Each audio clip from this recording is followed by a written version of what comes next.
Hello, everybody, and welcome to the Death of Death, where we proclaim Christ's victory over sin, death, and everything else. I'm your host, Nick Stewart.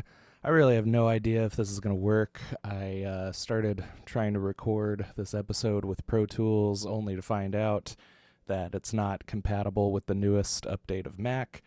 So now I'm doing this on Audacity, and I'm having all sorts of problems. I can only hear out of one headphone for some reason, and I'm not sure how the volume's going to be, so just getting this done because I want to give you guys an episode this week, so I don't know what it's actually going to sound like on the other side, but hopefully it'll pass. I've been so blessed to have the quality of sound that I've had on this podcast because I'm using such expensive stuff, but now that that's not working, we might be degraded to the level of a normal podcast that don't know what they're doing. So I hope you're all doing well. I'm doing extremely well because my church is finally meeting in person this Sunday. Someone was gracious enough to let us use their backyard, so I'm really excited about that. It'll already be in the past by the time you hear this, so let me know how the future is. Shout out to our newest patron, Kelly Stewart, who is totally not my mom. That last name is just a total coincidence. I say the slogan of the show in every episode right at the top when I do the introduction: Christ's victory over sin, death, and everything else. The reason I framed the show the way I did was because I saw limitless possibilities with things like God's reversal of death and the juxtaposition of life and death before and after the cross, and Christ overthrowing the power of death, and many other things. I figured if I themed the podcast the way I did, I would always have something to talk about. That's definitely proven true, but, and this is a big but, I haven't really utilized the show to talk about that subject all that much since we finished our series on Romans 5 and 6. So I think now is a really good time to broach the subject yet again for many reasons, and I want to revisit this theme a little more often than we have been. So one reason is that the world at large is forced to face death in a way that's unique. At least to this generation, it is very unique. If you've ever heard a single episode of the show, you know I'm sick of talking about it, but odds are, I call BS on pretty much any data relating to COVID-19. The death rate and the death toll are both grossly inflated. That being said, even if the virus had killed 100,000 people, that's statistically not that much. But we all know the statistics mean nothing to the individual.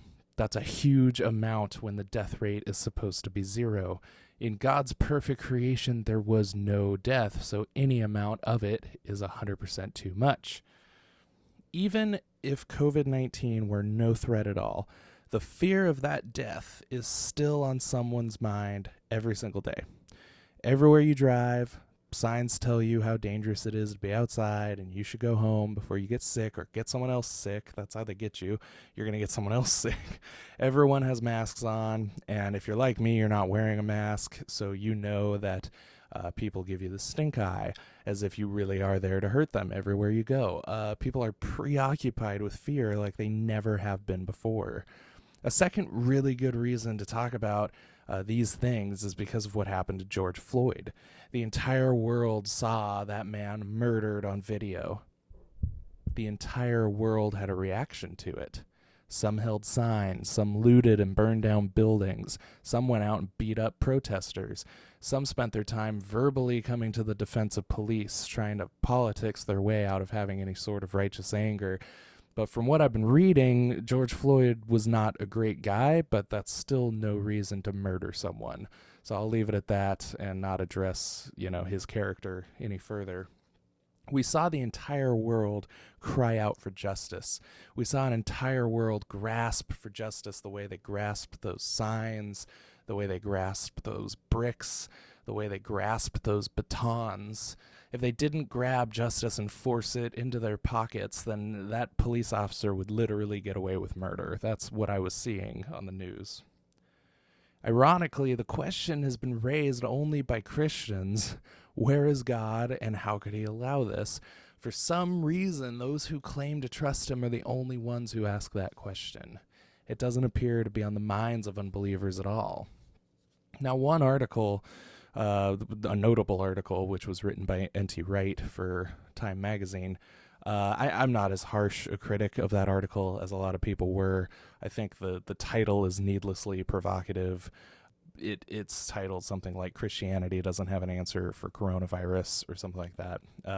The article itself wasn't really as bad as people said it was. It contains some really bad theology, and it stops short of what the Bible actually tells us, but it's not a bad point overall. His point is that lament doesn't require answers. Lament only requires us to lament. We may never get answers. The problem is that he went so far as to say that Christianity has no answers to something like this pandemic. John Lennox has also spoken on this topic, and he even wrote and published a book just in the time since all this started, which I find admirable. But in my opinion, Lennox spends too much time trying to get God off the hook for this. In a weird twist of fate, when people blame God for things like the pandemic, they're presupposing a sovereign God who's in charge of such things, and Lennox's first instinct is to tell them that they're wrong. I can have a better conversation with someone who's making that presupposition than I can ever have with a Christian who doesn't believe God intervenes in the world today.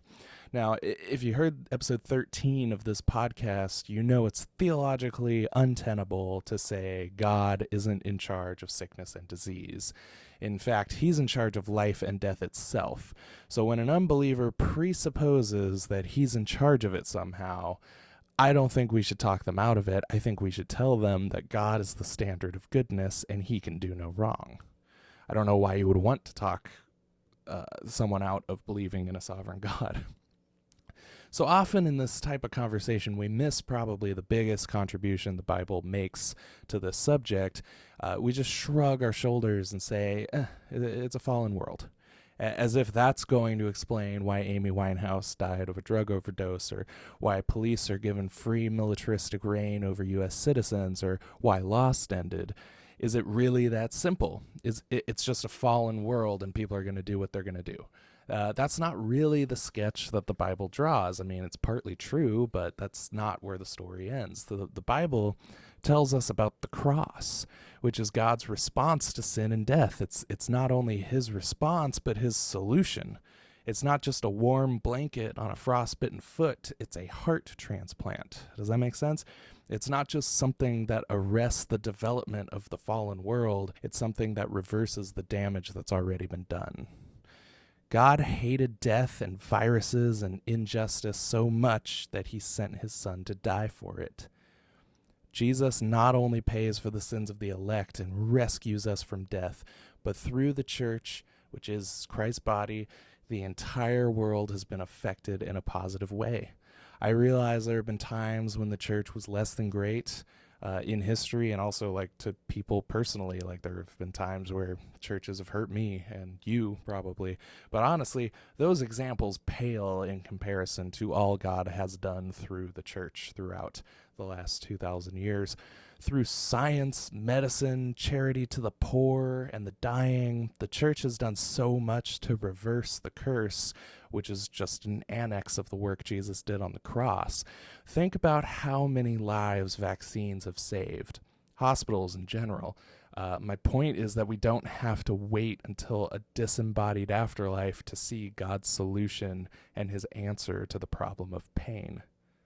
We don't have to wait to see the answer to the murder of George Floyd, because in a society where Christian values pervade even the consciences of the Antichrist, justice is demanded, and if God has grace and mercy on us, justice will be served. But we already know that there has been something put in place as an answer to this. For some reason, there's a reluctance on the part of some to use the cross as an apologetic answer. If you argue for a vague, monotheistic void of personality, like some apologists are known to argue for, then I understand why. But if you're arguing for the triune Christian God of the Bible that we're arguing for, we should have no problem using the cross as an answer.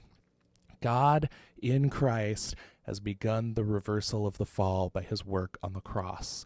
And all throughout history, we see that reversal advance more and more, and someday it'll be no more. I'm going to end it right there because last week's episode was really long. But before you go, do me 3 favors that will cost you absolutely nothing but your time, and they will help the show tremendously. Go over to Apple Podcasts and write the show a 5-star review. If you've already done that, thank you. If you haven't, it just helps us be higher on the results, the search results, basically, on the app. Go to the homepage at deathofdeath.net and sign up for the email list. If you've already done that, thank you. If you haven't, that'll just help me get information to you, and if anything ever happens where I'm taken off of a platform, I can still get a hold of you and get content out to you. That's all that's for. Share the show on social media. Here's why. People trust you. If you like something and you recommend it, then someone out there will take you seriously and will listen to the show because you told them to. And if you've already done that, thank you. But if not, I value your opinion if you're listening to the show, and other people in your life value your opinion. So if you share an episode, it doesn't have to be this episode, just share any of the episodes that you liked. People will take that seriously, that it matters to people. So that will help the exposure of the show. So if you have actually done all of those things, which I know Cameron Morgan and Nick Quint have, then I can't thank you enough for all the support that you've given us. I've been your host, Nick, here to tell you that Lost is better the 19th time you watch it, and if you're as committed to Christ's victory as I am, I'll be here to do it with you all again next week. Goodbye for now.